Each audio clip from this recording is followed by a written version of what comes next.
Subcommittee will come to order. Without objection, the chair is authorized to declare recess at any time. We welcome everybody to today's hearing, and I mean everybody who's in here and everybody who will come in here is welcome to come in here and participate and watch and participate orderly. But our hearing is on fraud and theft of taxpayer dollars. I now recognize the gentlewoman from Florida, Ms. Lee, to lead us in the Pledge of Allegiance.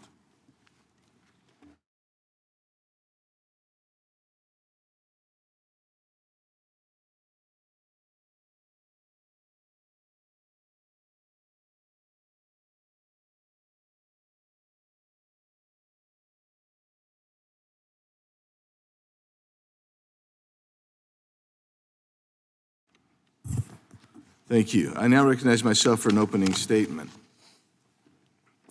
Today's hearing will examine the widespread and outrageous amount of fraud taking place in and around Minneapolis, Minnesota.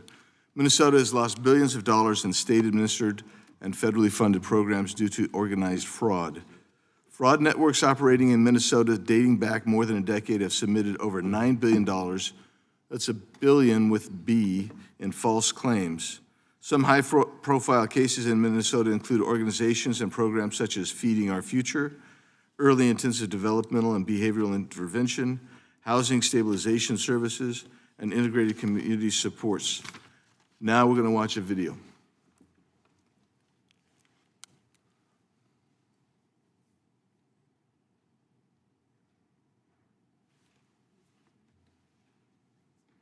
It's welfare fraud. It's all about the daycare.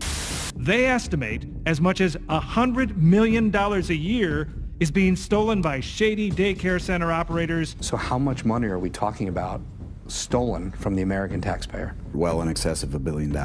Ripping off state-run programs intended to feed low-income kids, house the disabled, and provide services to autistic children. Where are the children at? Do you know where the children are at?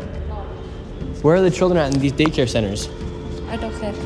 Are there children here today? No. No children? Yes. So this is Quality Leering Center. Hello, we'd like to ask where the money's going. Attorney General Keith Ellison was focused on one thing and one thing only, and that was keeping these folks in business. When do you think Governor Walz knew about this fraud? From the very beginning. What happened here in Minnesota that allowed this fraud to materialize? The people at the highest levels of responsibility in the government of the state of Minnesota looked the other way. Fraud within these programs have involved false claims, fictitious providers, and services not rendered, highlighting the need for stronger verification, monitoring, and enforcement to protect taxpayer funds. These fraudulent actions have robbed taxpayer funds intended to feed children, support individuals with autism, provide housing for low-income and disabled Americans, and deliver health care to Medicaid recipients. Since 2021, the DOJ has charged 98 defendants in Minnesota-based fraud cases, 85 of whom are of Somali descent. Of the 98 defendants, 64 have been convicted. DOJ has now undertaken extensive investigative action, which includes issuing over 1,750 subpoenas, executing more than 130 search warrants, and conducting more than 1,000 witness interviews.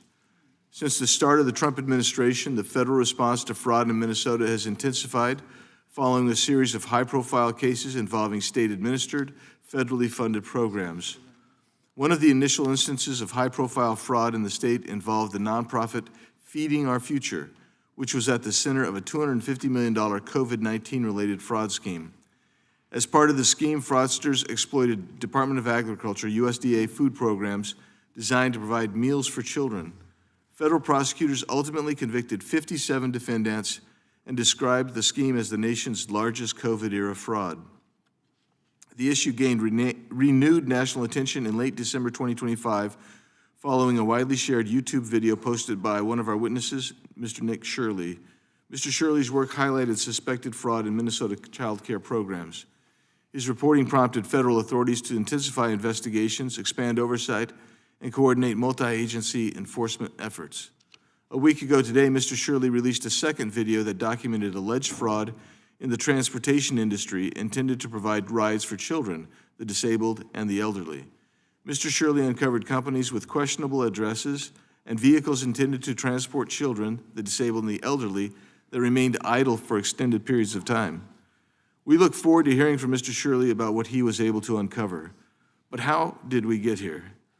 Hopefully another witness, Scott Dexter, a former fraud investigator for the Minnesota Department of Human Services, can shed some light on that for us.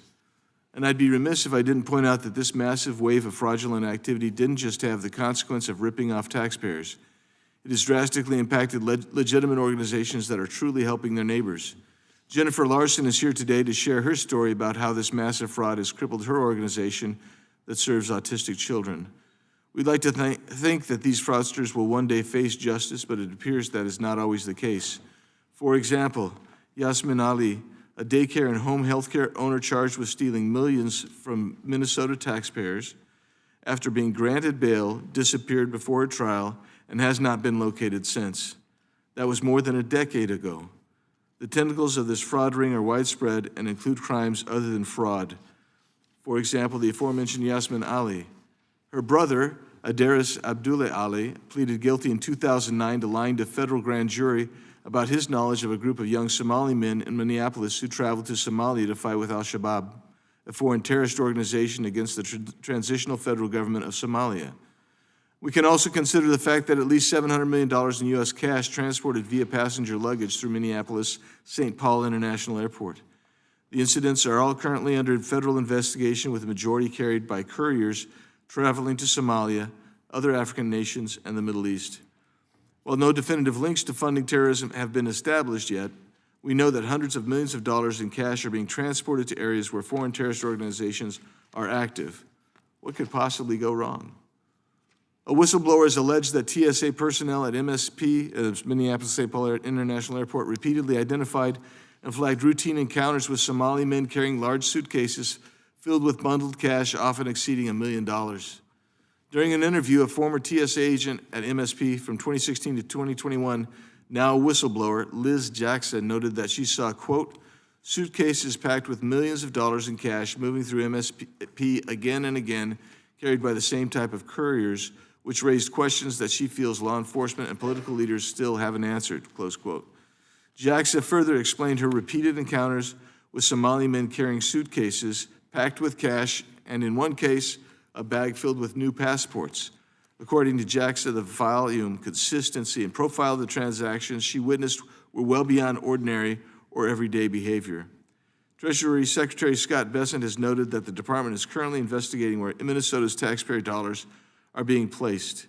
Additional reports show that Somali individuals in the United States send roughly $215 million abroad each year. On January 9th, Secretary Bessent indicated that the Treasury Department's Financial Crimes Enforcement Network, FinCEN, informed 4 money transfer organizations that they're under investigation for their roles in the fraud scheme involving the theft of funds from social services in Minnesota. He also indicated that some banks in Minnesota are being investigated by the Internal Revenue Service's Civil Enforcement Division for allegations related to money laundering. As you can see, there's much to unpack surrounding these numerous fraud schemes taking place in and around Minneapolis, Minnesota. I would be remiss if I didn't suggest and urge additional investigation throughout this entire country. I know that in my home state of Arizona, our Democrat Attorney General came in to office and quickly said that there had been $2.5 million in fraud just in the Medicaid program alone, and in recent studies released over the last year in Arizona, it's been suggested that as much as $7.2 billion in fraud annually take place in Arizona's similar programs. So this is not just a Minnesota issue, but it just happens to be at the forefront of why we're here today. I look forward to today's hearing, and I thank the members and witnesses for taking part. Now yield back and recognize the ranking member, Ms. McBath, for her opening statement. Thank you, Mr. Chair, and thank you for convening this hearing this morning to talk about the harm that fraud can cause. And thank you for everyone that is here this morning to testify. It's so necessary that we continue to investigate and prosecute all forms of fraud, including government fraud, which can turn many into victims. That is because a person committing fraud against a government program steals from all of us as taxpayers and abuses the initial purpose of these programs. They harm the organizations that need these programs to operate, and most importantly, they harm the people that the program is designed to help. Whether we're talking about a program that feeds school children, helps seniors find housing, helps people overcome addiction, or provides services to address disabilities, it is critical that the dollars that we invest in these programs actually serve the purposes that we have in mind when we, the lawmakers, created them. That's why the Department of Justice has always combated fraud, including prosecuting dozens of people for perpetrating fraudulent schemes in Minnesota in 2021 and under the Biden administration. But prosecutions are not enough to combat or prevent fraud. So the Biden administration also established a COVID-19 fraud enforcement task force and increased oversight of programs that were being targeted by fraudsters. Minnesota lawmakers have also taken steps to reduce fraud in their state, strengthening the state's ability to stop potential fraud sooner and improving investigations to hold those scammers accountable.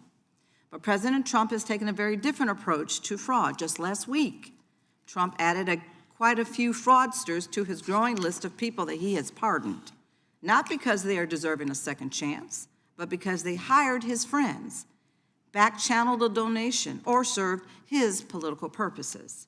He has pardoned many people charged or convicted of fraud and other financial crimes, wiping away more than $1 billion in money that would otherwise have gone to victims of crime.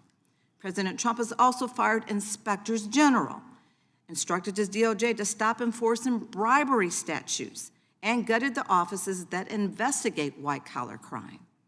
That is how we know this hearing is not really about fraud. It is about trust. The Trump administration does not want you to trust these programs because if you don't trust them, they're easier to destroy them. They do not want you to trust entire communities because if you don't trust them, they're easier to intimidate. But we cannot let that happen. We will continue to fight for robust and responsible oversight and for the continuation of initiatives that make all of our communities safer, healthier, and more resilient. Across the country, there are daycares, schools, hospitals, treatment centers, research facilities, nursing homes, fire departments, police departments, airports, and more that all depend on state or federal funding, not just to help those in need, but to serve every single one of us.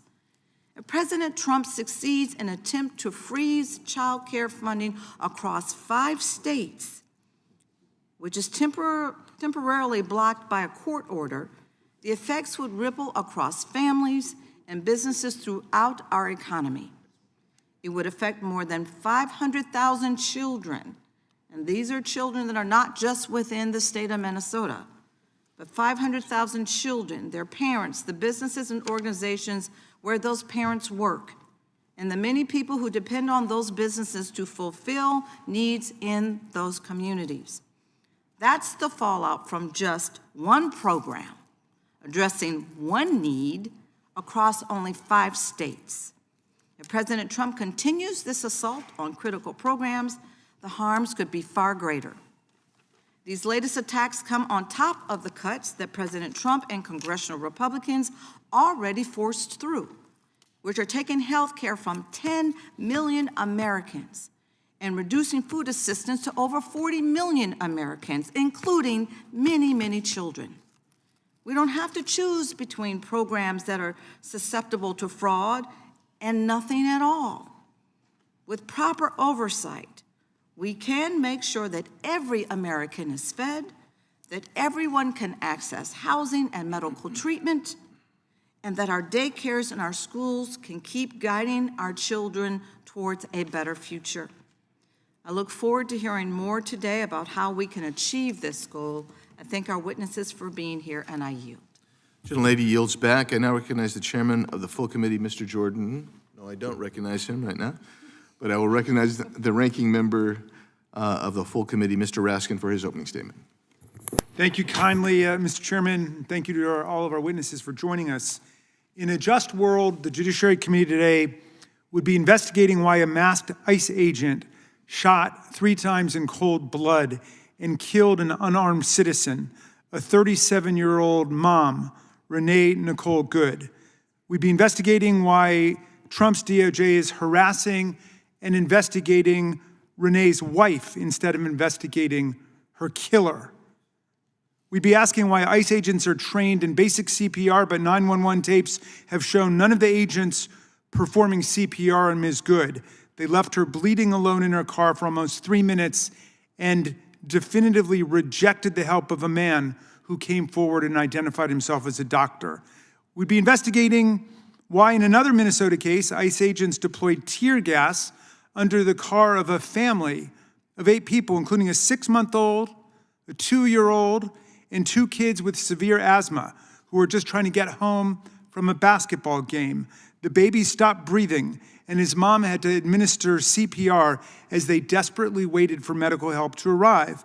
But our colleagues want to talk about fraud in Minnesota, fraud that was already being investigated and prosecuted under the last administration. It is true that social services fraud, serious fraud, occurred in Minnesota.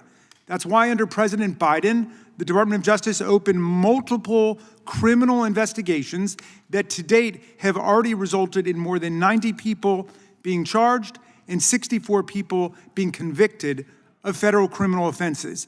Indeed, Minnesota lawmakers acted to root out and prevent fraud going forward in the public benefits program. That's why last year, the Minnesota legislature passed legislation to empower the governor to cut off payments or to claw back funds whenever fraud is detected. And that's why Governor Walz appointed the first ever director of program integrity to make sure the state is effectively investigating and preventing fraud and corruption in their programs. The fraud in Minnesota was discovered not by a right-wing social media influencer who's been harassing people in communities all over Minnesota in recent weeks, but by the hard work of real local investigative journalists, brave whistleblowers, and state and federal auditors. It is this fraud, which we must take seriously, is not unlike the $2.5 billion breathtaking Medicare fraud scheme uncovered last year in the home state of the chairman of this subcommittee, as he himself mentioned, or the massive COVID-19 unemployment assistance fraud scheme uncovered in Chairman Jordan's home state of Ohio. Fraud is endemic in government all over the world. There are fraudsters attacking our public institutions, trying to undermine them and rip them off. Even our president has been convicted of 34 counts of criminal fraud by a jury of his peers in New York related to the fraudulent payments made to porn star Stormy Daniels, and also civilly convicted in New York for different kinds of real estate fraud. Fraud is not headquartered in one state or one municipality, much less one ethnic, racial, or religious community. But President Trump couldn't resist the temptation to use fraud in Minnesota as an occasion to mobilize the power of the federal government to bully and intimidate first and second generation Somali Americans who live in that state. Many of the people convicted in the fraud schemes were of Somali ancestry. So, under the pretext of cracking down on a fraud that had already been discovered, investigated, and prosecuted, Trump surged federal immigration officers to Minnesota and aimed them at the Somali American communities, calling the people who live there repeatedly garbage. This is despite the fact that it is a complete non sequitur, obviously, to send immigration agents to conduct fraud investigations. And the deployment of law enforcement resources against an entire ethnic community after the criminal prosecution of a small group of its members is to promote the sinister ideas of collective guilt and guilt by association, two doctrines that are emphatically rejected in Anglo-American jurisprudence and by our courts. The community targeted in Minneapolis is made up, incidentally, overwhelmingly of U.S. citizens. 95% of Somalis in Minnesota are U.S. citizens, including 58% of whom were born in the United States. Well, what is the Trump administration's actual record on fraud? Well, let's see. President Trump pardoned the big-time drug dealer and convicted fraudster Juan Orlando Hernandez, the former president of Honduras, sparing him a 45-year criminal sentence after he brought in 400 tons of cocaine into our country. That's 800,000 pounds of cocaine that he said, quote, "We are going to stuff up the nostrils of the gringos." And Trump pardoned him. And if you're interested in that particular sweetheart deal, that would be a great subject for a hearing, Mr. Chairman. Just last week, again, the president granted pardons to more convicted fraudsters. Julio Herrera Vellatini was scheduled to be sentenced this month for participation in a political corruption and fraud scheme alongside his co-defendant, the former governor of Puerto Rico, Wanda Vasquez. In late 2024, when Mr. Herrera was facing felony bribery charges in a different case, his daughter donated $2.5 million to the MAGA Inc. Super PAC. Then in May 2025, Mr. Herrera's lawyer, who had served on President Trump's legal team, negotiated a deal allowing him to plead guilty to a trivial misdemeanor offense instead. Several months later, Mr. Herrera's daughter donated another $1 million to MAGA Inc. And what do you know? President Trump generously granted Mr. Herrera a full and unconditional pardon just last week. They're making a fraud out of the pardon process in America with pay-to-play rules as they pardon recidivist, hardened, unrepentant fraudsters. Well, indeed, in total, President Trump has pardoned more than 1,600 people, depriving victims, survivors, and taxpayers of an estimated, check this out, $1.55 billion in restitution and fines owed to us, the American people, while shockingly, because other presidents didn't do this, but Trump did, while shockingly allowing corporate fraudsters and tax cheats to keep all of their ill-gotten gains. This is a massive and unprecedented swindle from working-class people and crime victims as the administration gives all of these ill-gotten gains right back to the criminal fraudsters who stole the money in the first place. And finally, Mr. Chairman, President Trump has dismantled the infrastructure that actually prosecutes white-collar crime and fraud in America, actually roots out waste, fraud, and abuse. The Trump DOJ gutted the public integrity section at DOJ that prosecutes government officials who break the law. And nearly a year ago, his DOJ suspended enforcement of the Foreign Corrupt Practices Act, which prohibits foreign bribery, saying all bets are off.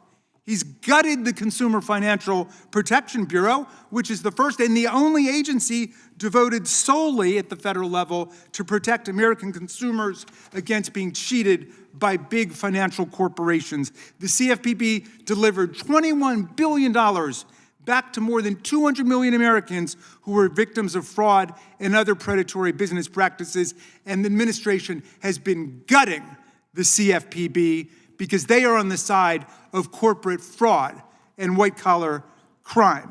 That's the truth of what's going on there. They fired 17 inspectors general, the independent government watchdogs, whose job it is actually to root out waste, fraud, abuse, and corruption, and left 28 IG offices without Senate-confirmed leadership at all, allowing the corruption and the fraud to run rampant. So if we're going to have a hearing about fraud in America, Mr. Chairman, let's do it. Let's take in the full scope of what's taking place in our country. I yield back to you. Gentleman yields back. I now recognize the chairman of the entire committee, Mr. Jordan. Thank you, Mr. Chairman. I'll be brief. I want to thank our witnesses for being here.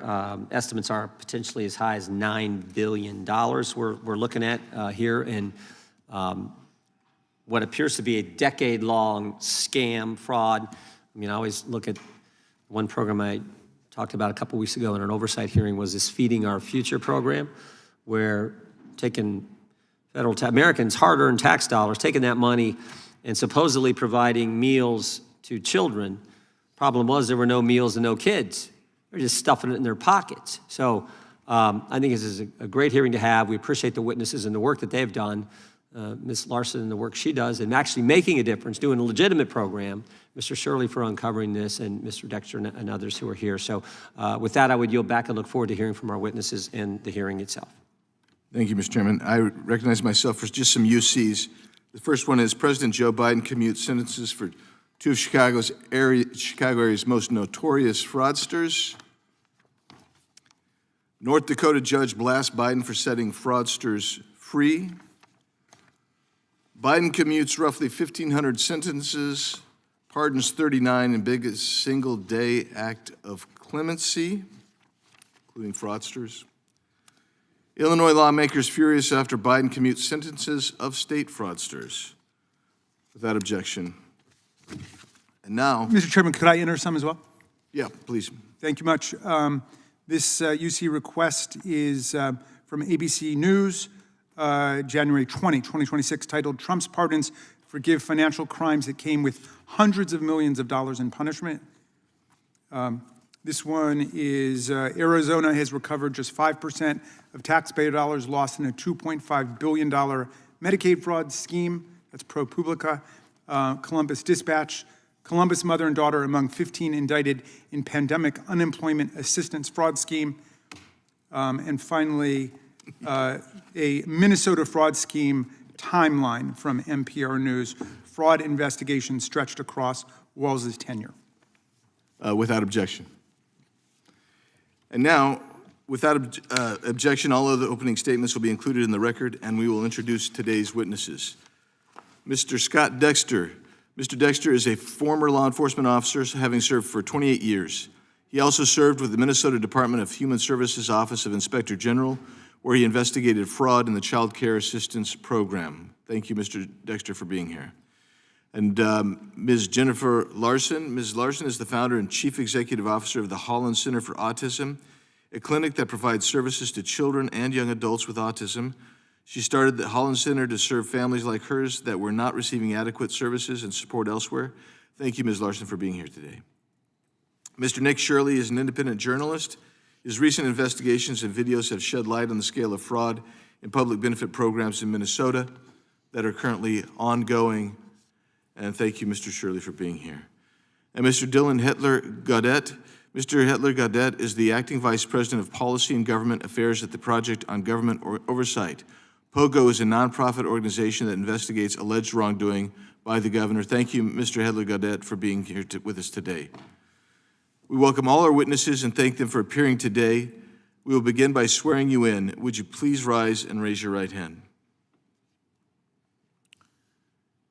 Do you swear or affirm under penalty of perjury that the testimony you're about to give is true and correct to the best of your knowledge, information, and belief, so help you God? Thank you. Thank you. You may be seated. The record will reflect that the witnesses have all answered in the affirmative. And at the instruction of Mr. Hetler-Gaudet, I wanted to let all members of the panel know that when you have a question for him, please say his name so he knows that you are addressing him, please. I want the witnesses to know that your written testimony will be entered into the record in its entirety. Accordingly, we ask that you summarize your testimony in 5 minutes. And we'll begin now with Mr. Dexter. You are recognized for your 5-minute statement. Thank you. Chair, members of the community, thank you for the opportunity to speak with you today. My name is Scott Dexter. I'm a retired law enforcement investigator with 28 years of experience, most of it spent conducting criminal and financial fraud investigations, with experience in surveillance operations. In 2013, after retiring from law enforcement, I joined the Minnesota Department of Human Services as part of a newly created investigative unit within the Office of Inspector General. Our mission was straightforward: identify and investigate fraud within the Child Care Assistance Program, known as CCAP. I was one of the original 4 investigators hired, all of us former law enforcement professionals with backgrounds in criminal investigations. Our cases were not selected based on the name of the center, the owner, or the community it served. They were selected based solely on tips, complaints, and the amount of CCAP funding being paid out. The highest funded centers were reviewed first, and many of those centers were referred to us through the public tip line or by licensing inspectors who observed activity inconsistent with a legitimate daycare operation. What we found was deeply concerning. Many of these centers operated out of commercial spaces with windows totally covered, no visible play areas, and very few children ever present. Through surveillance, data collection, and review of attendance and billing records, we repeatedly documented patterns of overbilling, non-existent attendance, and in some cases, children being signed in for hours they were never actually at the center. Our investigative process was thorough and methodical. We collected licensing and billing data, installed covert surveillance cameras, reviewed hours of video, identified parents and employees, and calculated estimated overpayments based on actual attendance. Completed cases were then turned over to the Minnesota Bureau of Criminal Apprehension for search warrants, interviews, arrests, and potential prosecution. As our investigations progressed, we noticed a trend. Many of the centers receiving the highest levels of CCAP funding were owned and operated by Somali individuals, and the families served were predominantly Somali. This was not the basis for selecting cases, but it did become the basis for accusations against us. We were labeled as racially biased, despite the fact that our case selection was driven entirely by funding data.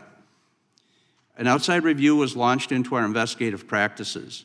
We were questioned about how we selected centers and how we conducted surveillance. Following that review, new restrictions were placed on our work, including mandatory panel reviews before we could move forward with investigations. Investigators were also pulled from conducting new or current investigations in order to enter data from all previous complaints received by DHS into a newly created database, a process that took nearly a year to complete. These changes significantly hindered our ability to do our jobs effectively. Ultimately, in 2019, I chose to retire because the investigative process had become so constrained that meaningful work was no longer possible. Through collaboration with federal agencies, including the IRS Criminal Investigation Division, Homeland Security, and the U.S. Department of Health and Human Services, we learned that millions of dollars in cash from the Somali community was being flown out of the Minneapolis-St. Paul Airport by Somali couriers. At one point, nearly $70 million had been documented leaving the country halfway through a single year. Although we could not prove that the cash was obtained fraudulently, we strongly suspected that it was. We also encountered situations where federal partners were prevented from opening cases due to concerns about political sensitivities surrounding the Somali community and the refugee resettlement program. These decisions had real consequences, allowing fraud to continue unchecked. Throughout our work, we identified several loopholes that made CCAP highly vulnerable to fraud. Centers were allowed to bill for the full authorized hours, even when children were present for only minutes. Billing records could be submitted up to 30 days later, creating opportunities for manipulation. Attendance records were handwritten, unreliable, and often incomplete. And despite our recommendations, no biometric attendance systems, no electronic submission requirements, and no state-installed security cameras were ever implemented. Chair and members, the purpose of my testimony is not to cast blame on any community. It is to highlight systemic weaknesses that allowed large-scale fraud to occur and to emphasize the need for stronger safeguards, better oversight, and investigative processes that are allowed to function without political interference. Thank you for your time and your commitment to ensuring accountability within publicly funded programs. And I am prepared to answer any questions that you may have. Thank you, Mr. Dexter. And now we're going to recognize Mr. Hetler-Gaudet for your 5 minutes of opening statement. Chairman Biggs, Ranking Member McBath, and members of the subcommittee. I appreciate the opportunity to testify before you today on the important issues of preventing fraud and protecting taxpayer dollars. My name is Dylan Hetler-Gaudet, and I am the Acting Vice President of Policy and Government Affairs at the Project on Government Oversight. We are a nonpartisan, independent watchdog that promotes a more accountable, transparent, and effective federal government.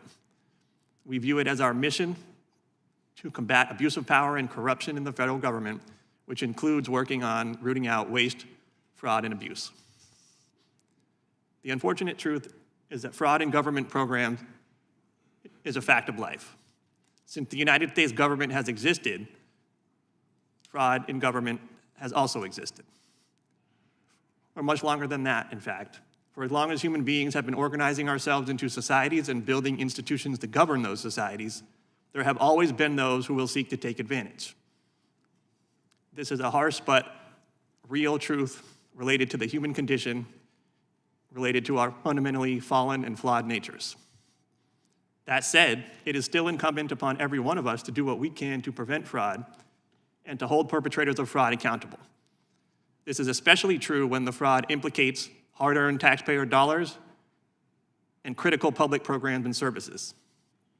This is true whether we're talking about fraud in the context of the Feeding Our Future program or any other program in Minnesota, whether we're talking about welfare fraud in Mississippi, which involved the participation of a world-famous Hall of Fame NFL quarterback.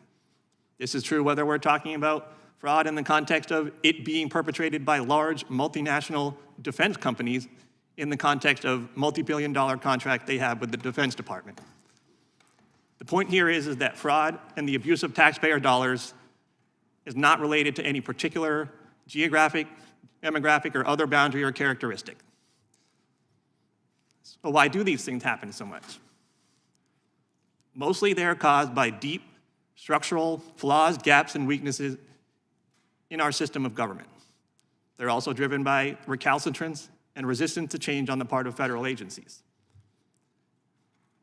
To put it shortly, fraud is a systemic problem and it requires systemic solutions. So what are these solutions? I'm pleased to share a few of them with you today. We must first look at watchdogs, critical sources of information, and practitioners of oversight from within the federal government itself. I'm specifically talking about inspectors general, the Government Accountability Office, and whistleblowers. Rather than attacking, firing, undermining, and intimidating these individuals and entities as this administration and its allies have done, we must strengthen, preserve, and protect them. We must enact reforms to make sure that IGs and GAO can perform their duties effectively and independently, and we must add additional safeguards to make sure that whistleblowers can blow the whistle without fear of reprisal or retaliation. We must also take a long, hard look at the architecture currently in place for how we track, monitor, analyze, and assess federal funding. To put it bluntly, that architecture is broken. Key resources like usaspending.gov are in desperate need of overhaul and modernization. We need to enhance and improve the quantity, quality, timeliness, and integrity of the data and information we collect on federal funding. We need to promote more accountability, transparency, and compliance mechanisms within the chain of spending for federal funding. If we don't do this, we will never have a good grasp on where funding is going, where it's ending up, who is being helped by it, who is being missed by it, and what the ultimate impact is. Lastly, we must enact robust reforms and vigorous enforcement to crack down on corruption, cronyism, and conflicts of interest, which turbocharge waste, fraud, and abuse in the federal government. The presidential pardon is an acute example of this, with each of the last two administrations using the pardon power inappropriately to pardon convicted fraudsters. We must also promote reforms to crack down on the revolving door between agencies and industries, and to head off pay-to-play politics, all of which distort and corrupt decisions like the award of federal contracts. The takeaway here is simple.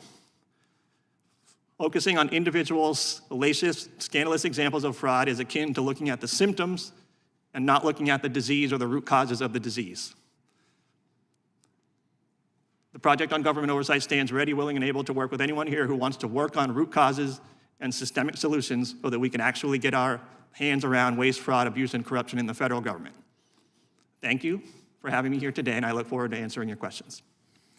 Thank you, Mr. Hedlegata. And I forgot to mention, when you get about 10 seconds left, I'll just tip that so everybody will know that as well. So, Mr. Shirley, you're recognized for your opening statement. Awesome. I'm here today to speak on behalf of all hardworking, law-abiding, tax-paying citizens here inside of the United States. I've helped bring to light widespread fraud that's happening inside our nation, and we the people have had enough of our hard-earned money going towards fraudsters as if it's no big deal. As I speak here, I want to ask everyone a question. How much do we trust when we pay our taxes it's going to benefit our nation? People erupted during the Boston Tea Party over just a few percentages as they believed they were being taxed without representation. Nowadays, we have the representation, but do we trust our representatives? My name is Nick Shirley, and I made a 41-minute video that I posted on platforms like X and YouTube. My video received over 100 million views, and it created instant change within our government. As the federal government launched investigations and departments such as Health and Human Services froze over $185 million in child care funding until businesses can prove they are legitimate businesses. I actually became aware of the fraud that was happening in Minnesota in June of 2025 as I was there for a separate video in Minnesota and started reaching out to me, asking me if I was making a video on the fraud. I said, well, what fraud? And this lady, she was a real estate agent, and she says, well, I'm having a hard time selling my properties because people are curious about these assisted livings that are popping up next door to some of the houses that we're buying or the home health care clinics that are popping up, and we don't know who's next to these houses that we're trying to sell. And I said, well, I'm not going to come and make a video if I don't have any proof.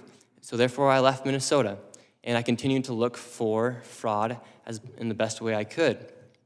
And as I was getting my own information, a man by the name of David reached out to me, and he said, hey, I have been investigating this fraud for years now. I have been driving by these child care centers. I have never seen a single child, and I have received the information from the state of Minnesota as to how much money these places are receiving. I said, great, let me come to Minnesota and we'll make this video about potential fraud that was taking place inside of Minnesota. We go to a daycare, and I'm instantly surprised by what we see. We arrived, and it was an industrialized building, and there was 2 daycares registered at that building. And the first thing I noticed is all the windows are blacked out, and there's no footprints in the snow of any children. There's no playgrounds or anything that would make it look like it's a child care. But above me, a sign read, open 7 a.m. to 10 p.m. But there was nobody there. The doorbell did not even work. And then we continued to go to other daycares, and we noticed the same pattern. No children, blacked out windows, and one daycare, a learning center, spelled Quality Learning Center instead of Quality Learning Center. They had received $1.9 million, yet with that $1.9 million, they could not even spell Leering right on their sign. Governor Walz has said he's been fighting fraud in Minnesota since 2019 and said the buck stops with him. However, how long would it take for you to notice $1 million leaving your bank account and not knowing where it's going? That's essentially what had been happening in Minnesota for years as billions of dollars has been misplaced. And meanwhile, while people like Governor Tim Walz call people like me a white supremacist, delusional conspiracy theorist, he actually decided to drop out of re-election because I believe of how deep and extensive this fraud is. Thank you very much. Since my reporting, the HHS department froze over $185 million, and to this day, not a single business has been able to prove proof of legitimacy. How fast would you be proving that you are a legitimate business if you have children to actually feed and to take care of? You'd be sending in that paperwork instantly. I made this video to document the widespread fraud that has been taking place, as I truly believe all fraud is bad. And people like me, my generation, we're sick of seeing tax dollars go towards fraud. We just want to have the same opportunities that our fathers and our grandparents had. And when you see people making millions of dollars by committing fraud, it upsets everybody from all age demographics. And so I hope today we can have a good conversation, and I think we can all agree that fraud is bad and that fraud is fraud. And I wish the best for our country, and I think that's what needs to be happening, is to crack down on all forms of fraud. So thank you for having me, and God bless the USA. Thank you, Mr. Shirley. And now I recognize Ms. Larson for your 5-minute opening statement. Chairman, ranking member, and members of the committee, thank you for allowing me to speak today on this issue. My name is Jennifer Larson. I'm the founder and CEO of Holland Center in Minnesota. I've been an autism provider for over 20 years and started the organization for my son. I built Holland Center because families with children like mine were desperate for help, desperate for services and stability, desperate for somewhere they could trust their child would be supported and helped, not sent home on a bad day, not babysat in a classroom and forgotten. We serve the children that don't succeed in public school settings. What started as a small program grew over 2 decades into 4 locations that families rely on, not just for therapy, but for hope, routine, and survival. This work is a labor of love for me. Just like me, there are providers all over the state laboring with love to help these children. And this week, Holland and other programs all over Minnesota are collapsing. Not because we committed fraud, but because a crime ring was allowed to operate inside Minnesota's service system, and the government's clumsy response is now destroying legitimate, long-standing providers and devastating families that we serve. Families come to Holland, they do not have a backstop. Their children often receive 30 or more hours of therapy a week. These are not an extravagance, these are medically necessary. These children learn to communicate, regulate their emotions, reduce dangerous behaviors, and function in daily life. For many parents, therapy determines if they can work. Consistent staff and therapy prevents severe behaviors and regression. Structured care keeps children and their siblings safe. When services disappear, families do not just simply adjust, they face a crisis. For more than 2 decades, Holland has served hundreds of children year after year, employed hundreds of clinicians and staff, operated under yearly on-site audits, inspections, and documentation oversight, delivered real services to real children every day. We have always complied with everything the system required. Yet, within the last month, the state has withheld over $400,000 in Medicaid funds for my own program, and that number grows every single day. I had to infuse my personal funds to survive these weeks, but can't do that any longer without payment. Let me be clear, we are a fee-for-service industry. When we can't pay our staff, we lose our staff and children lose care. Families do not lose appointments, they lose the people they trust. What happened in Minnesota had nothing to do with the ethical, long-standing autism providers. What did happen was organized criminal networks that exploited autism services by opening fake centers, billing for children that did not exist, billing for services never delivered, and stealing millions of taxpayer dollars in the process. These are not minor compliance issues. They are criminal enterprises. Families trusted that the government was protecting the integrity of the system. It failed. Now, instead of doing the obvious thing and targeting criminal actors, the response has been to freeze everyone's payments. That decision does not punish the criminals. It punishes innocent children and families. As Medicaid payments are delayed due to prepayment review by an insurance company that is in the business of denying claims, providers are reducing hours, cutting staff, and starting to close. Families are scrambling for alternatives that don't exist, children are regressing, parents are leaving jobs to care for their disabled children. Autism therapy cannot be paused without consequences. Loss of services can erase years of progress in weeks, and abrupt disruption of services can cause lifelong consequences in these children. This is not abstract harm. It is daily trauma for families already carrying an extraordinary burden. The simple solution to the problem: send the criminals to jail and allow trusted providers with decades of clean audits, verified ownership structures to continue providing prescribed ethical therapy and go back to paying them what we've earned and resume paying them on time. I built Holland for 20 years. Families built their lives around the care that we provide.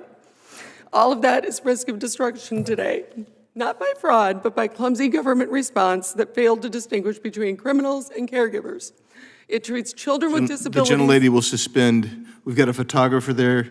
We allow photographers in here, but not between the panel of the witnesses and the members. You will please move. Okay. Photographer, please move. Thank you. Like right now. Okay. Sorry. All All of that is at the risk of destruction. Sorry, can I continue? Yeah, please continue. Not by fraud, but the clumsy government response that fails to distinguish between criminals and caregivers. It treats children with disabilities as acceptable collateral damage. Fraud must be stopped and criminals prosecuted. I'm a taxpayer. I live in Minnesota. This is disgusting. But families and children should never pay the price for government failure. Thank you.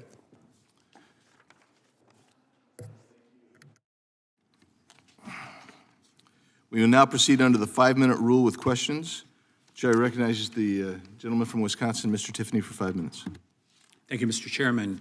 Besides the work Mr. Shirley has done, I want to recognize Powerline, who has done yeoman's work exposing this over the last decade, what has happened. And I just want to say, Ms. Larson, I live in northern Wisconsin. There's an autism school that was started in my community.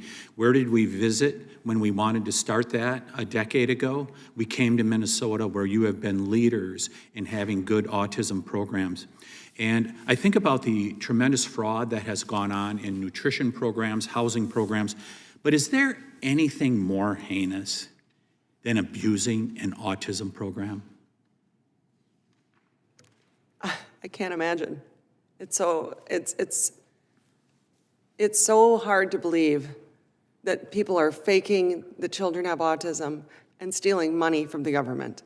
When I'm sitting here with my 25-year-old non-speaker, and now children like my son aren't going to have services because they stole money from the government and faked these things. And it's just, it is, like I said, disgusting. With what's going on right now, what are the families that you're serving, what are they saying? They're scared. What are they doing? Everybody's scared. There are centers that are programs that have already shut down. Staff are leaving. I, this week, asked my staff who will take unpaid leave because we can't keep going like this. I'm like I said, I'm $400,000 plus in debt now, and I'm not assured these are going to get paid back. I went to a bank and they wouldn't back the receivable because they said that's not a receivable. If it's prepayment review, you may not get it. And Ms. Larson, none of this would have happened if the fraud did not occur. Is that accurate? Yes. Mr. Dexter, could have something been done about this earlier? Yes. As I stated in my opening testimony, in the years that I worked there, we identified how fraud was occurring, the loopholes that existed, and we What were some of the warning signs, Mr. Dexter? Well, the fact that part of our job was to go and collect attendance records. We would find attendance records that were either incomplete, non-existent.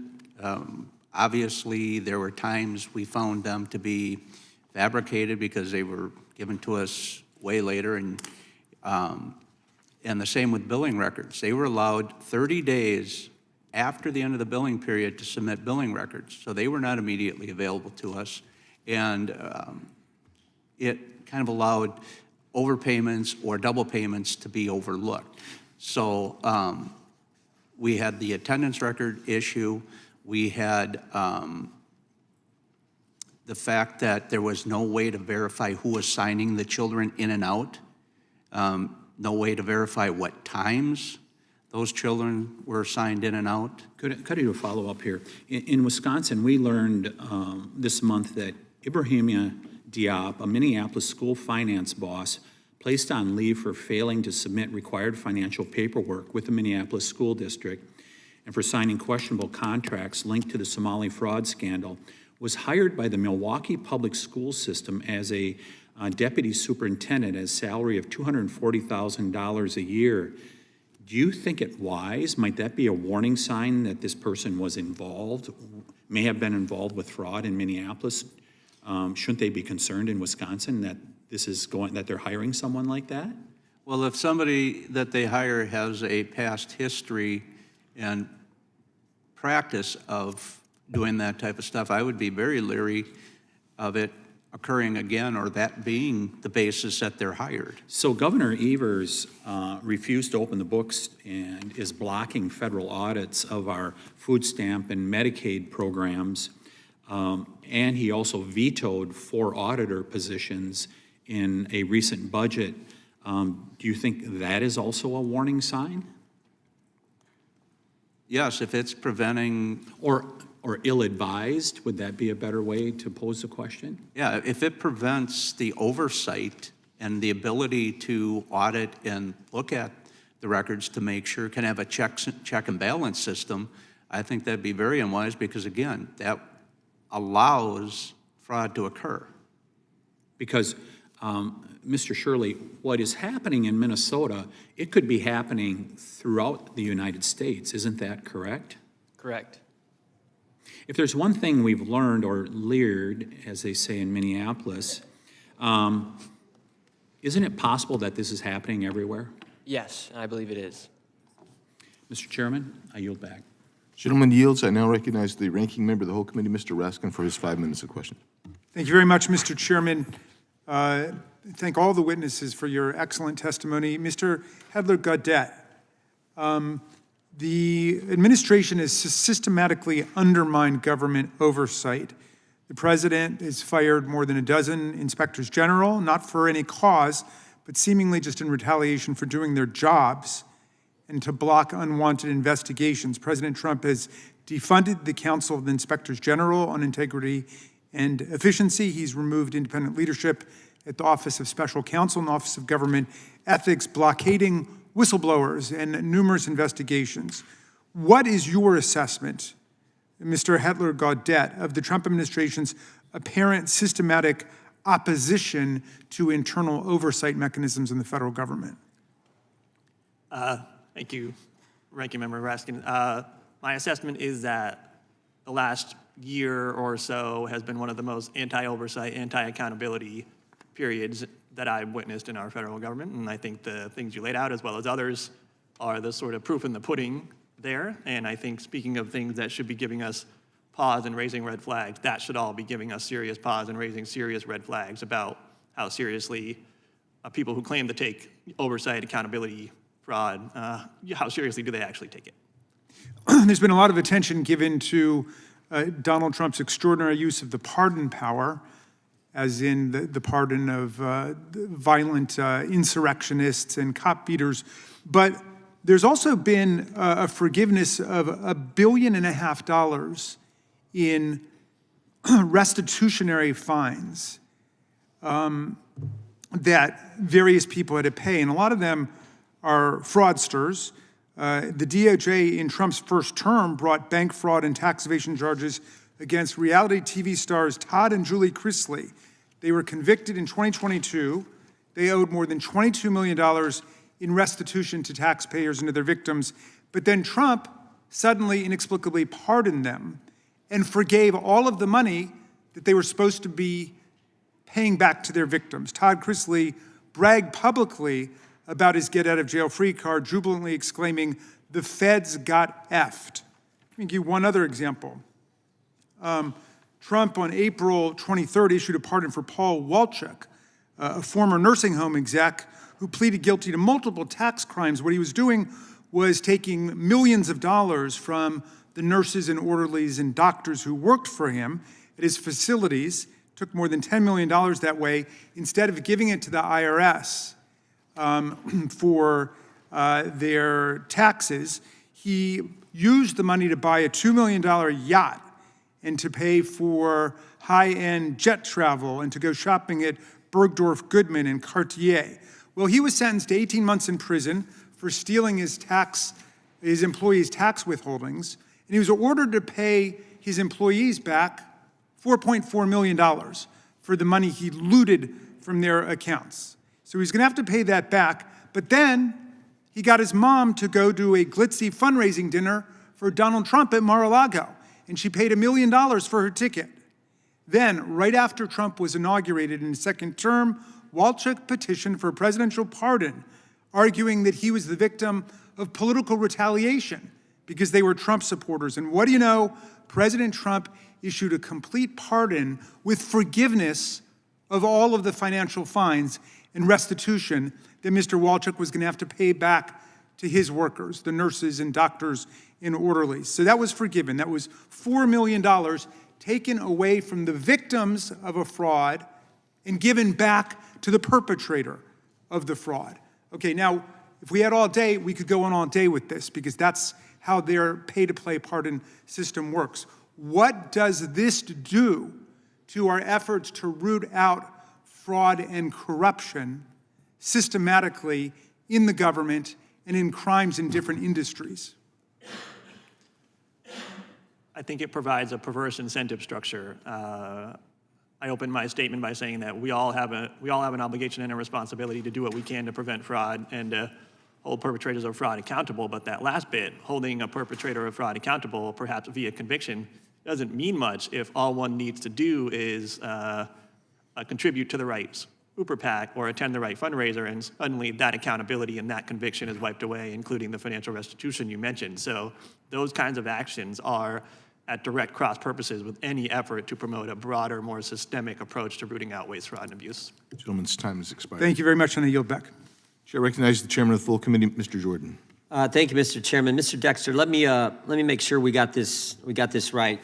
You get tips and complaints, whistleblowers or others come to you and tell you something's not right at these child care centers in your state that are getting all kinds of taxpayer money. Is that right? That's how it started?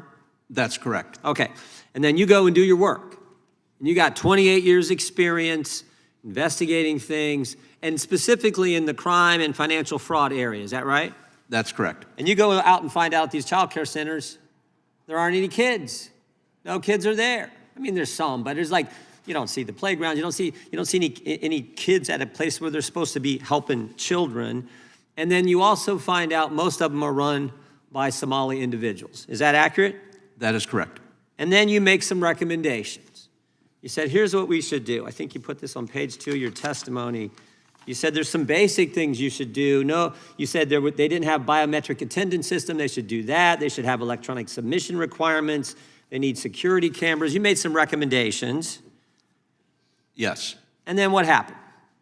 Nothing. They ignored your recommendations, but it didn't stop there, did it? They ignored your recommendations. They called you a racist, right? Correct. Typical left. I always say the left will tell a lie. Big media will report it.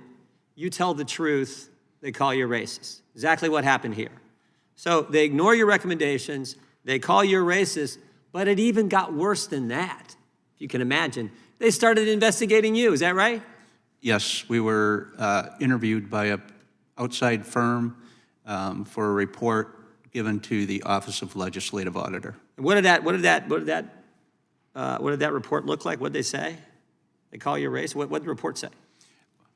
The report basically questioned our investigative tactics, looked at how our unit was managed. Even though you had 28 years experience in this particular area, tips and whistleblowers came to you, even though that was the whole catalyst for doing this. Correct. Yeah, okay. And the end result is what? The end result is Miss Larson, who's actually helping people, she Correct. suffers and the people she helps suffers. Is that right, Miss Larson? Not to mention the fact that taxpayers are getting ripped off, but the people who do good work, who actually help people, you suffered. The disabled are paying for the money stolen. Yeah. And why do you think all this is the case? So, I mean, all this brings me to seems to be a typical pattern, but in the end, you got to ask why. Why was, when you point out what's going on, you have good people doing good work who suffer, the taxpayers are getting ripped off, someone's got to ask, well, why did they take not follow your recommendations, call you a racist, investigate you instead of just fixing the problem? Why'd they do that? What could be the answer? Anyone want to hazard a, Mr. Shirley, you want to hazard a guess why that's the case? Well, they simply use that as a deflection technique to make you not want to speak out against the fraud. Yeah, it seems to me it's politics, though. You think it's politics, Mr. Dexter? Yes, I do. Yeah, the people at the top like, well, we don't want to do this. We don't want to be called racist. In fact, we found that out a week ago in a hearing where we were looking at this Feeding Our Future program. And we found out they actually shut that program off for a while. They said, time out, something's not right here. They found the same kind of things you found, Mr. Dexter. And they said, we're going to stop payment. And then it restarted. And the reason it restarted is because they threatened a racial discrimination lawsuit against the authorities there in Minnesota. So, okay, forget about the fact that when we do this, we restart the money, we're going to hurt good people like Ms. Larson and the people she helps and rip off the taxpayers. We're going to do it all for politics. And we also found, interestingly enough, the Attorney General in Minnesota had a meeting with the key folks in this particular program, and then they find out a couple weeks later they start sending him campaign contributions. I think it's politics. I think it's politics driving it all. And that's why it's appropriate we're investigating here at the congressional level. That's why it's appropriate the Department of Justice has put in place a specific individual to focus on this, not only in Minnesota, but around the country. I talk too much. Anyone else want to throw in? I'll give you, Mr. Shirley, Ms. Larson, a chance to say anything if you want. If not, I'll yield 28 seconds to our chairman. I yield 20 seconds, remaining my time to the chairman. Thank you.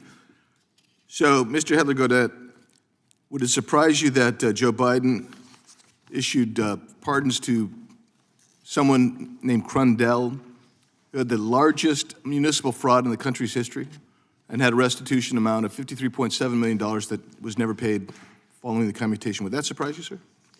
That would not surprise me, and actually in my written statement, I outline how some pardons under the last administration, the Biden administration, they also fall into the same pattern of pardoning convicted fraudsters. So I'm in agreement with you there. Yeah, thank you. And without objection, that time's expired, so without objection, Mr. Klein will be permitted to participate in today's hearing for the purpose of questioning the witness if a member yields him time for that purpose. And now we're going to go to Mr. Moore from Alabama. Thank you, Mr. Chairman. All this talk about pardons and the ultimate shyster, one of them was Hunter Biden. He got pardoned after Joe promised he wasn't going to do that on the way out. So anyway, that's another pardon for another day.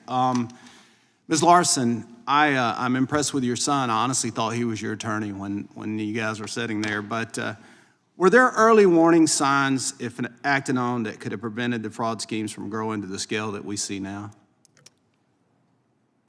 I'd say yes. Looking back, the Somali community in Minnesota has a high prevalence of autism, and I know that because I serve a lot of minorities in my centers. So when these centers started popping up, I thought, good for them. You know, like I took care of my son. We have had a waiting list for 5 years, so I thought it was a positive. And then it just started to go and go, where now it's 400 plus of these, and it started. I didn't Nick Shirley it. That's a verb now. And go out and go see, because obviously I'm busy and that's not what I have time for. But, I think there were a lot of early warning signs. I think if anybody was actually paying attention. They would have caught it. Oh, 100%. Because how long have you been in business? 20 years, is it? Over 20 years. And you went through a number of audits, I think, every year, right? Every year. So how is it that these groups are getting away with it and you're under the thumb of the government auditing you every year? Why do you think that is? Either there's a double standard and they don't, for whatever reason, have the same expectations that we do, or they're just looking. Maybe Chairman Jordan was onto something. Maybe it's politics. Yeah. Mr. Shirley, now I guess investigative journalists are known as right-wing social media influencers. So can you confirm how many daycare centers you personally visited in Minnesota during your investigation? During that first video, we went to around 7. How did you select those facilities? I know you said earlier footprints in the snow, but how was it that you identified those facilities to go to initially? So the man David in the video, he had the daycares with the CCAP funding, and we just simply drove around Minnesota and around Minneapolis area. Took a lot of courage to do that, I would imagine. Probably more so now than what it was when you initially did it. 100 million views, you said. Yes, over 140 million views on X alone. So what was Mr. David's background? How did you connect with him, and how did he call you, or did you reach out? He simply is just a man in Minnesota who has a passion for his city, and he's been seeing fraud taking place for years. And out of all the thousands of messages I get on Instagram and other platforms, I just happened to read his, and he provided me the information, so I gave him a phone call. And then from there, just went to those different facilities. What was probably the most interesting thing as you were doing this? I think I saw the video. We watched it, and it looked like there was a number of facilities in the same building. Yes. So in one building, there was, I believe, 3 daycares, and there was no children. And they were all receiving CCAP funding for separate daycares. There was one daycare we went to that one day it was closed by the government, and then that same day it was reopened underneath another name. And they both received CCAP funding. I bet, Ms. Larson, they probably weren't getting audited nearly like you were. I would guess not. So how many daycares are there in Minneapolis we think are fraudulent right now? Mr. Shirley, any idea? Or the amount of money total? You got any idea on that? Well, they've frozen over $185 million, and not a single business has been able to prove that they're a legitimate business yet. It's $185 million for sure that we know. Mr. Dexter, I got a question for you. What common patterns or warning signs usually indicate that the provider or the program may be committing fraud? As you were doing your investigations and 28 years of experience, what are some of the indicators that you see that maybe that should be a telltale sign or a red flag that there's fraud there? Well, one of the immediate signs that we saw when we would go out to first look at the location is where that was located. A lot of times they were located in commercial areas, and I'm not talking like strip malls or anything like that. I'm talking about like industrial areas where you wouldn't typically find a child care center. We would notice that there was no play area. And if there was any play equipment, it was bare minimum. Now, there was an exception that if there was a playground area within a very short walking distance, that would count. But a lot of times we didn't see that. But the most glaring thing was that when we watched the centers, you know, we would sit and watch it for a couple of days before we even put up surveillance cameras. We would watch, and we would see little to no children present. If anything, there would be a few kids. As you begin to blow the whistle, the investigator became Gentleman's investigator. time has expired. I'll yield back, Mr. Chairman. Thank you. Chair recognizes the ranking member, Ms. McBath. Thank you, Mr. Chair. When he began his second term, President Trump broke from historic norms and fired 17 inspectors general, people who serve as critical watchdogs and prevent waste, fraud, and abuse. A federal judge held that these firings were illegal, but also held that she could not reinstate these people due to their important roles.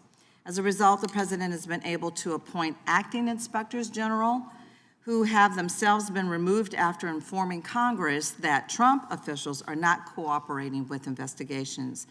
Mr. Hetler-Gaudet, how do these frequent firings affect the ability of the inspector general offices to prevent and investigate fraud?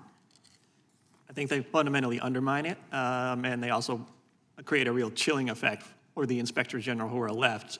The incentive to do something that could upset the powers that be suddenly becomes a bit of a risky proposition. And so between the completely undermining them and the chilling effect, you are really dampening and damaging the ability to do real oversight. Thank you. And how does the politicization of inspector general appointments affect the morale and effectiveness of career investigative staff there within these offices? It also has a severely negative effect on morale and efficacy within the offices. So I believe we can and should do more to prevent fraud and improve oversight so that all of our government efforts are doing the most that they can to help the American people. When the Judiciary Committee marked up the Republicans' partisan big ugly spending bill, I offered an amendment that would dedicate half of 1% of funding to be used for oversight and fraud improvement and prevention. My Republican colleagues, they opposed the amendment. Mr. Hetler-Gaudet, in your opening statement, you spoke on steps that Congress could take to ensure robust, nonpartisan oversight. The Project on Government Oversight recently published an article, 7 Ways Congress Should Sharpen Its Oversight in 2026.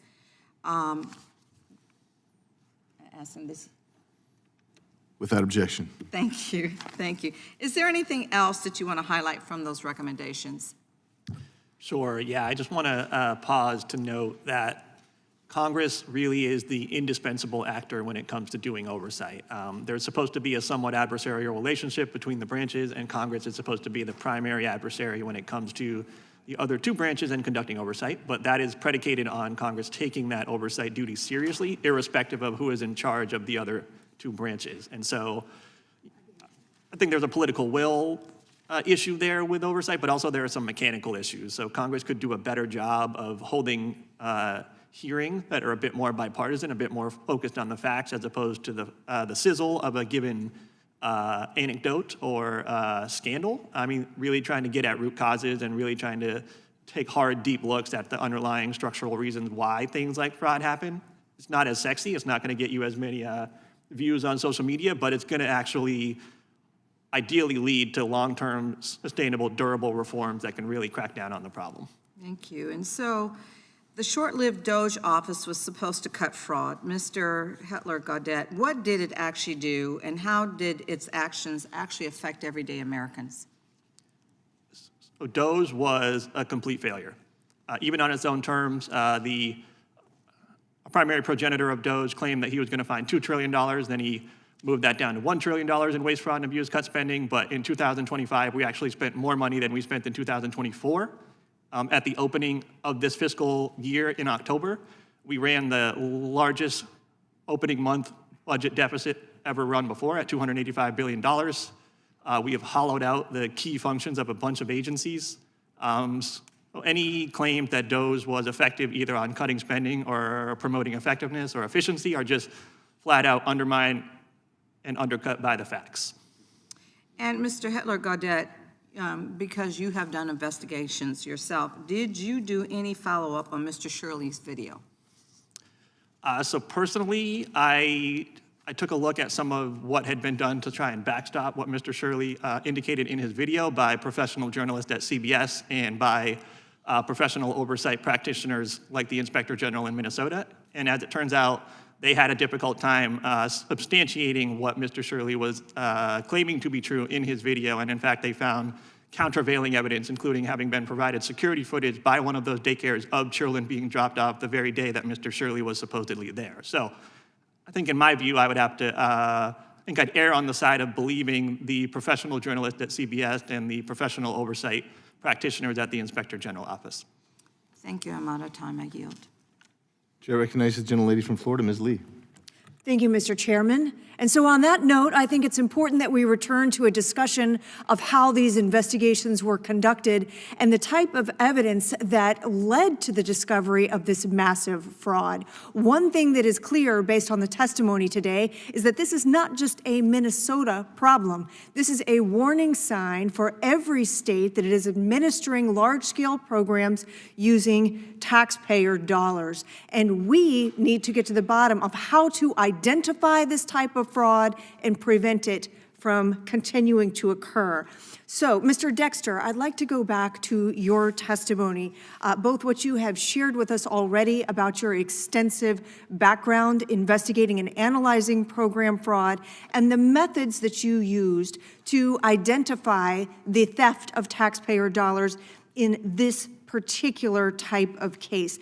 In your written testimony, you mentioned that case selection and investigations were begun in part by looking at funding data. And I am interested in how your office would use things like funding data, use statistics, and other information and evidence to begin to develop these cases. Well, it wasn't hard to find the funding amounts. We looked at the centers that received CCAP funds, and then we listed them out. We had what was originally referred to as the top 100 list, and it was based off of centers receiving the most CCAP funding, and that was generated through the billing process and the people that administer the funds. And when you looked at that list, did it turn out that there were certain facilities that were outliers in some way, either because they were receiving a larger amount of funding based on student population than appeared typical, or because of where they were located? Tell us how you identified which facilities warranted further review.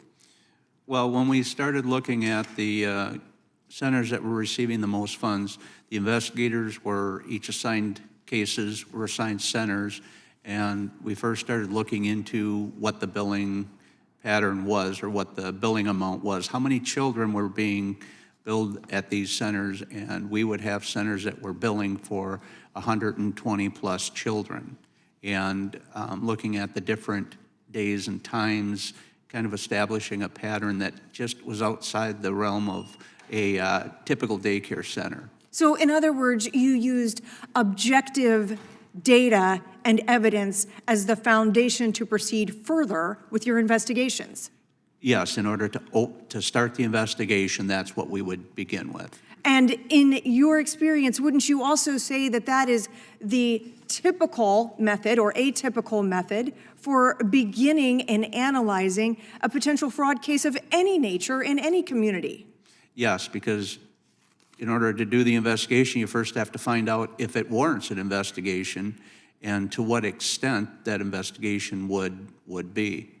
And now, isn't it also correct, you mentioned in your testimony systemic weaknesses that allowed the large-scale fraud, even after you had developed substantial evidence that there was in fact fraud occurring, that there were institutional and systemic barriers that prevented you from successfully moving these cases through prosecution. And indeed, in your testimony, you note that in 2019, you chose to retire because the process had become so constrained that meaningful work was no longer possible. Tell us about the barriers and ultimately that profound frustration that led you to retire. Well, when we were originally hired, when this unit was originally created and we were hired, We were hired with the understanding that our job was going to be to investigate fraud and stop it. And as we proceeded through with that, it wasn't by our doing that it turned out that the centers we investigated were predominantly Somali. But once that was kind of brought out to light, the roadblocks that were put in front of us, being called racist, being called before these boards to be investigated, and basically it wound up turning us into auditors. We wound up just simply reviewing attendance records and matching them up with billing. There really wasn't a lot of substantial investigation anymore, and most of our cases wound up going before administrative hearings rather than criminal. Which in the end allowed this pattern of conduct to continue to occur, did it not? Yes. Thank you, Mr. Chairman. I yield back. Gentlelady yields. Chair recognizes now the gentleman from North Carolina, Mr. Knott. Thank you, Mr. Chairman. To my colleague from Florida, thank you for that line of questioning. I'm going to pick up where she left off. In regards to the testimony that we've heard today, the other side of the aisle makes us believe, or wants us to believe, that the fraud has been effectively stopped, that they aggressively pursued it, they prosecuted it, and that it is under control. Is that your interpretation of where we are, Mr. Dexter? I believe the fraud is still going on. I don't think anything has changed. From what I've seen with Mr. Shirley's videos, I'm seeing in his videos the exact same things that we were seeing back from 2014 to 2019 when I worked there. And it's astounding to me when I was looking at some of the footage, the evidence, there was almost a sense of, we are owed this money that we're stealing. How dare you investigate us? Did you ever encounter that type of attitude when you were performing these investigations? There was an underlying attitude like that, that we were taking away their money and that it wasn't fair to them. In your investigation, sir, was the fraud as obvious as it seems to me that it appeared in the videos and the other evidence that I've reviewed? Yes, as a matter of fact, when we would go out to do our investigations, one of the things that we would have to do, or I would have to do, is we would scout out a location for our surveillance cameras that allowed us direct line of sight to the centers, all their accesses. A lot of that, because of the location where we were in these industrial, commercial areas, meant we had to go to businesses and ask them permission. And the number one comment they made was, oh, you mean that daycare center over there where there's no children? So everyone else around it saw it. In regards to your investigation, sir, I'm assuming that you did not just investigate daycare fraud. What other types of fraud did you investigate? No, our function was strictly child care fraud, but some of that overlapped into, even though we didn't investigate it, a lot of it was also tied into the medical transportation. And did you ever investigate single entities that were appearing as though they were committing fraud in multiple avenues? I'm sorry, can you say So it was like, was there one facility that was a daycare? It was also associated with the medical transport. Were there people who were double dipping in the fraud in your investigations? Not that we saw as far as different organizations, but there were where one daycare center owner owned multiple daycare centers. So what we saw was more within the daycare center. Yeah. Ms. Larson, thank you for being here. I echo my colleague's sentiment from Alabama. Your son is very impressive. What's his name? His name is Caden. Caden, thank you for being here today. You look sharp. You're doing great. Let me just talk to you about these various audits that you were subjected to. How rigorous were they? Very. They'd be there for hours, come in and say, you know, I want to see these files for these kids at this date and this time. Was there any way that you could have tricked them, concealed it? If you had not had any children there, would it have been possible? Absolutely not. In regards to the services that you've rendered, first, thank you. Thank you. And then in terms of the budgets that you require, how does it make you feel when you hear firsthand accounts that hundreds of millions of dollars have been taken out of the country in suitcases to hostile nations? I can't even respond the way I feel about that, but I will say it's still happening. To the questioning I mean, there's only 2 autism centers that have actually been shut down of all of these that are going on. So what they're doing is this prepayment review and putting us through this AI system at Optum to look for suspicious claims, which is why our funds are being held. And it's not going to work. I'm going to tell you, it's not going to work. I mean, they just need to do what Nick did. Go and see that there's no kids there. Go and check it out. And what Mr. Dexter did. Data-driven review. Yeah. without any preconceptions, without any prejudices, and then holding the fraudsters to account. And when he did that, he was called a racist. Yeah. It's astounding. It is astounding. And you said that you help many patients, diverse patients. Yeah. How have those patients been harmed by this administration in Minnesota, the Walz administration? They refusal? are all being harmed if I shut down next week. Is that what you're up Yeah. against? Well, if I haven't gotten paid now, the last date of service was December 5th. I'm over $400,000 in debt. My payroll is $250,000 every 2 weeks, and we get paid every 2 weeks. So on Sunday night, I'll know if I get any money. I haven't been paid a dime. All my claims have been held. So I'm preparing to. And apparently in Minnesota too, I can't just pause services. If I pause my services, then the DHS can say, "I'm sorry, you've lost your license to serve the kids through this program."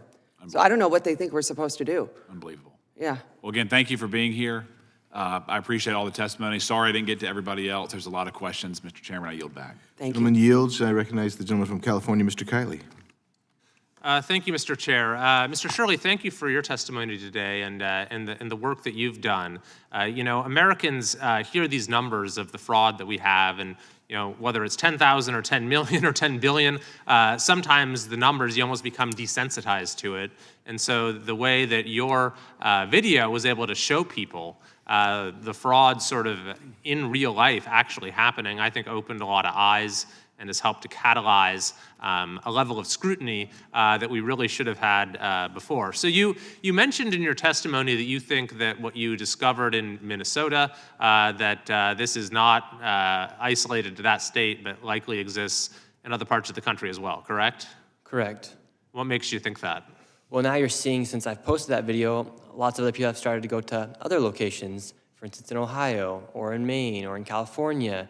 They're also seeing the similar fraud take place in other daycares, for instance, in a lot of other locations. Yeah, I have a particular interest in California, being from that state, and we know that there's been a lot of fraud. There was $32.6 billion that's been confirmed in unemployment insurance fraud. There's 1.2 million fraudulent community college applications. Have you gotten any sense, or have you seen any signs there that sort of are similar to what aroused your suspicions in Minnesota? Yeah, and fraud in California might be worse than the fraud in Minnesota.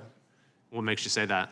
Well, $24 billion went missing for homelessness. They've been trying to build this train for years, yet there's hardly anything to prove for that. Fires. Yeah, those are good points. So you look at let's run through a couple of those. Because I mentioned the areas where we have confirmed fraud, but then you also have these areas where you have so much spending, and then we look at what results from that spending, and there's nothing. So $24 billion in homelessness, and yet the homeless population went up, and a state audit found that they couldn't even figure out where the money went or what the outcomes linked to that spending were. Is that something that is kind of a red flag for you? Yeah, it's a major red flag, and you don't even have to be smart to be able to know that that's a red flag. Well, unfortunately, our state legislators haven't managed to figure that out, or at least the governor hasn't. So what are you saying about him? They're not smart. No, but yeah, I mean, it's so obvious, and that's what we saw in Minnesota is how complicit the government has been in enabling this fraud to happen. Quality Learning Center had over 90 violations, yet they continue to give that daycare $1.9 million. Yeah, that's a great point. That there's the political accountability just hasn't been there, and that's what enables it to continue. So then you mentioned the high-speed rail as well. So there has been about $18 billion spent so far. No track has been laid, and not a single passenger has ridden the train. So when you spend $18 billion on a train and there's no train, does that raise suspicions for you? Yes. So you think that might be something worth looking at? For sure. We also had a $650 million 911 service that they scrapped after 6 years, so absolutely no value from it. Maybe that's another example where there might at least be questions. I think you got a lot in California. All right, well, we'll look forward to seeing what you find. We're certainly trying to use whatever tools we have here to bring more accountability in California as well. Mr. Dexter, I wanted to also ask you a couple of questions about your work, because you have extensive experience on the law enforcement side trying to detect fraud. That's actually how in California we discovered the EDD fraud, the unemployment fraud, is it wasn't the state suddenly figuring it out. It was district attorneys who came together and investigated and in fact pointed to the fact that the state had let this happen and failed to heed their warnings and hadn't taken basic fraud detection steps. So is this something that you encounter? Like, what kind of internal controls make it so fraud is more difficult, and what type of lack of internal controls make it so fraud is easier? Well, I would say the biggest thing was the fact that when we tried to investigate this, once we started bringing cases forward and it showed that the number of centers that we investigated were Somali, the biggest roadblock was the fact that they didn't want to follow through on these cases. They shut down investigations. They made us, in light of the report from this outside management firm, we spent nearly a year pulled away from our investigations because one of the things they determined was that when our unit started, we didn't have a proper case management system for recording and keeping track of the tips. So as investigators, we instead had to spend nearly a year entering past complaints made to DHS into a newly created database. We couldn't do our investigations because of that. So they kept us from doing our work, basically. Yeah. So the states that make fraud detection a priority have less fraud than those that actively contravene efforts like yours. Thank you, Mr. Chair. I yield back. Thank you. Gentleman's time has expired. I recognize the ranking member, Ms. McBath, for some uses. Thank you, Mr. Chair. I'd like to ask unanimous consent to enter into the record an article, Republicans' claims of fraud are a pretext for unpopular and drastic Medicaid cuts. Without objection. Thank you. And so Mr. Chairman, I have some. You have a UC? Yeah, please go ahead. Actually, forgive me, I have a handful of them here, Mr. Chairman. The one is a letter dated October 21, 2025 from Representative Benny Thompson to Robert F. Kennedy Jr. regarding the decision to rescind the $101 million penalty imposed on Mississippi. Press release dated September 17, 2025, titled Governor Walz issues executive order directing state agencies to take additional steps to combat fraud. Executive Order 2501, titled Preventing Fraud and Establishing the Financial Crimes and Fraud section of the Department of Public Safety, signed by Governor Tim Walz, January 3rd, 2025. Article dated December 2nd, 2025, titled Trump calls Somali immigrants garbage as U.S. reportedly targets Minnesota community. Article dated January 9, 2026, titled 5 States Sue Administration for Withholding Billions in Social Safety Net Funds. Article dated January 10, 2026, titled Behind the Somali Daycare Panic is a Mother and Son Duo Angling to Become Top MAGA Influencers. Article dated December 31, 2025, titled Right-Wing YouTuber Behind Viral Minnesota Fraud Video Has Long Anti-Immigrant History. Article dated January 11, 2026, titled Fact Check What's Really Happening with Childcare Fraud in Minnesota.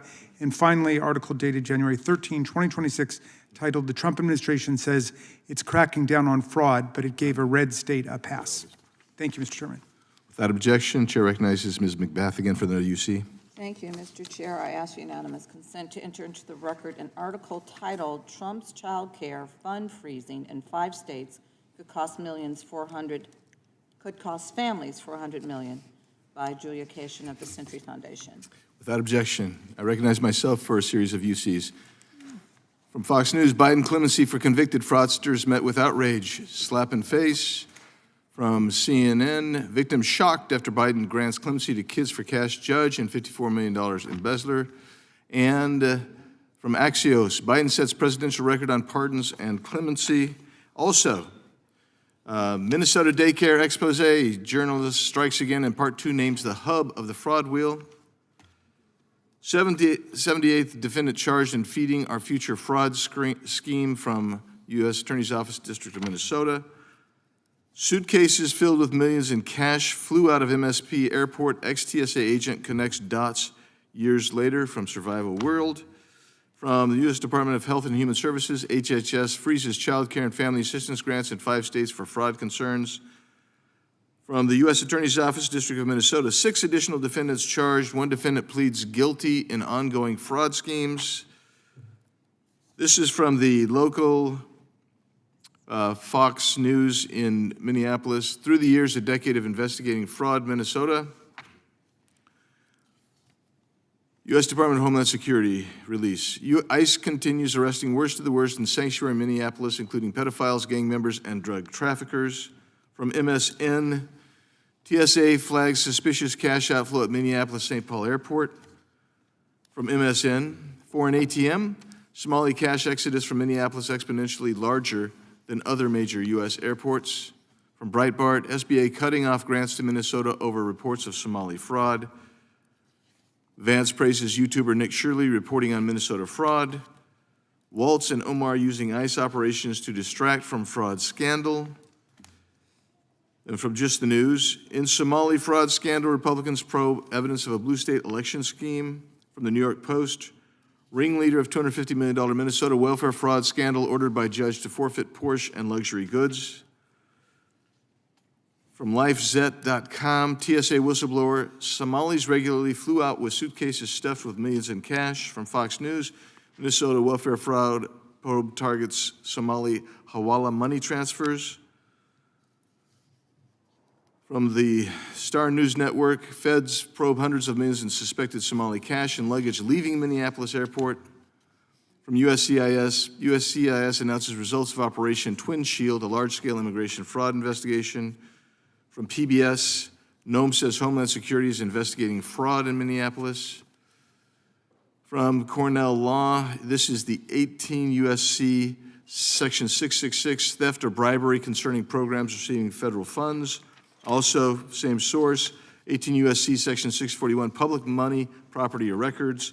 Also, from same source, 18 U.S. Code 1001, statements or entries generally. And without objection, I now recognize myself for my 5 minutes of questioning. So, I have read all of your statements, and I do thank you, Mr. Hedler-Godet, for your recommendations. Mr. Dexter also had some recommendations. I think those are prescient. I think those are important. But I also have to bring some additional information out just because it's in my nature. I got to do it. So, Mr. Hedler-Godet, you've been talking about the IGs because you were asked about the IGs. Do you know how many cases, for instance, criminal cases are being investigated, say, by the Department of Homeland Security IG right now? I don't know the number off the top of my head, no. Would it surprise you if there were 650 ongoing cases with 200 of those being COVID-related? That would not surprise me, no. And do you know how many audits they have going right now? Nope.